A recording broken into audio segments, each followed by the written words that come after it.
Okay, now we're back and we're going to be doing the setup of the ArcMoco motion control slider itself and adding keyframes.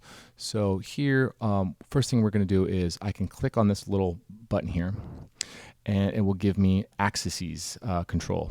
And of course you have your slider, pan, tilt. Here's your little numerical pad that comes with Dragon. If you don't have one of these, you most likely have one of these on your Mac keyboard. If you don't have one on your Mac keyboard, then you have one on a PC keyboard, blah, blah, blah.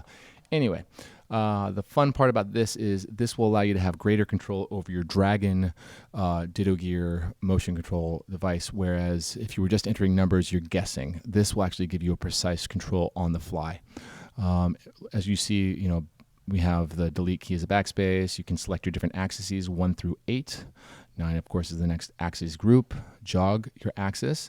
The plus and the minus, this will allow you to, let's say with your pan, you can pan left or right with these. Enter allows you to set a keyframe. Cycle through keyframes, of course, which is a very interesting function to use. And then set 0 or move to frame, okay? So first thing I'm going to do is I'm going to hit enter. Boom, Shazam. We have a big black screen here. Since I'm on the slider here, whoops, let's go back. Of course, you can't click on those. Since I'm on the slider here, see, gotta hit enter. Since I'm on the slider, if I were to hit, let's say 2, I can go to the pan. If I hit 3, I can go to the tilt. So let's do the 2. Let's do 2 first because it's going to be the easiest one to control. And I'm going to tilt this sucker around, and I'm hitting the minus key here, and I'm panning left. And Shazam, there we go. Something came into the scene. And this would be Uncle Larry, who is my little stop motion guy that I did for the foam latex puppet making tutorial. Now I clicked on the thing again, of course, there's nothing here. I'm gonna go back, I'm gonna hit enter. Now if you click in these windows, you're gonna get out of this window and you're gonna go back to the other thing, which is kind of annoying because you go, oh well, I wanna hit enter, It's actually all in the numerical pad. There's no reason for you to even touch the mouse at this point. So I'm gonna hit enter.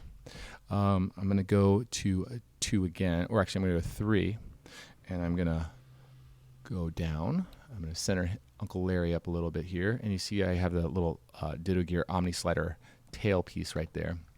Not a concern for me right now. I am just setting this up for you guys. So what I can do now is if I hit enter, it's going to say set keyframe. So I'm going to set a keyframe for the tilt, hit enter, and then now you see I can actually set a keyframe for the slider, the pan, and the tilt. We can do all of this right now. So if I do 1, 2, 3, of course that selects that. If I hit 1 again, it does a Bezier curve. If I hit 1 again, it does a hard start. And what this basically means, I mean, if you know this tutorial, I mean, if you're starting this tutorial for the first time and you're just beginning to get into animation, these are easing ins and easing outs. So of course you have a little bit of step before you go to the bigger steps. If you've already done animation before, you're very well aware of this. So forgive me for kind of going back and giving some explanation there. But so we can do the same thing with pan and tilt. We can just hit 2 a bunch of times. We can jog through these suckers. All right. There's 1. I'm clicking 1 here. Now I can click 3. I'm just going to leave it on. There we go. I'm going to leave them all on here. I'm going to hit enter. Boom. So we have our first keyframe. Now, with the slider, if I go and hit 1 and I move forward by hitting the plus symbol, I can set my next keyframe, and I can go all the way while looking at the slider. I can actually know where I'm going to end up at. So, and we're going to get it to about there. All right. And I'm now going to hit 2, and I'm going to hit my little plus sign here, and then I'm going to hit 3, and I'm going to go down and focus on him, center him in the frame. And now I'm going to hit enter, keyframe. Now, how many frames do we want to do? Let's say we're going to do 48, because we'll do 24, and it'll be 2-second shot. So 48, hit enter, and I'm going to do the same thing, 1, 2, 3, and then hit enter again. All right, so we have a keyframe at frame 1 and a keyframe at 48. Here are your little time signatures, or not time signatures, but your steps that we're setting. Of course, there's the minuses.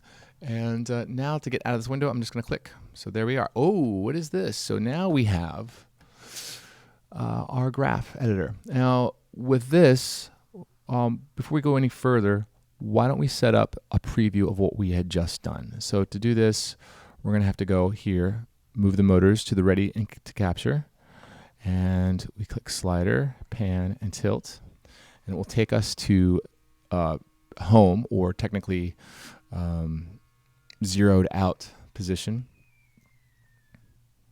All right, and we click OK. And let's make a preview window, preview movie. So if I click run a test of the move, or I click create a QuickTime from the test move. So here we go. We're going to click this, and nothing happened. There we go. Let's take this off here and then click. There we go. Now we got this little window. So I don't know if you just caught what just happened, but if you have your camera zeroed out, and so you have it, this little button here where it's controlling the camera, the Arc MoCo is controlling the camera, you can't click this and get it to respond. It's going to warn you, nope, not going to happen. So you actually need to go here and click this little camera, and then you can click the make movie or run test. We did this, so it's going to do a test between frames 1 and 48. Exposure is 1 time, right? And you can include your DMX controller, so if you're controlling lights.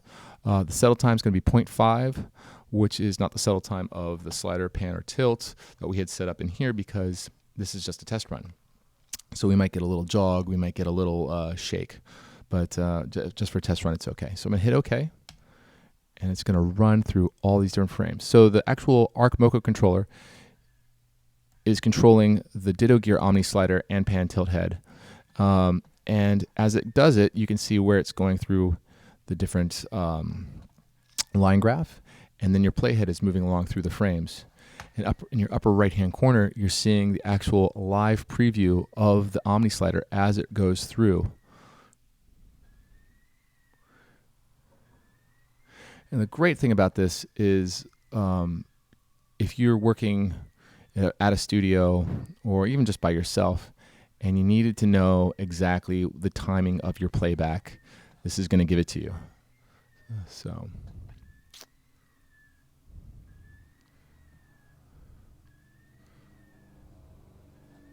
and also down here you see it's calculating the different frames for each one, and then the run move telling you how long it's going to go.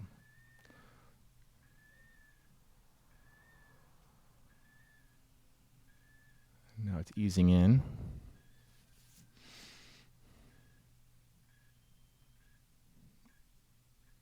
And Shazam. Okay, so now that we have our movie, if we were just to click this button here, it'll show us a playback. So we don't actually have to render out a QuickTime. It's something that a lot of people kind of go, well, this button's here, then you got to click this, create a QuickTime test movie. This is so you can export it and send it to, let's say, your DP or somebody in a different area, in a different country even, most likely. The director is in France and you're in England. You know, you want to send it to the director. Okay, well, here's the move.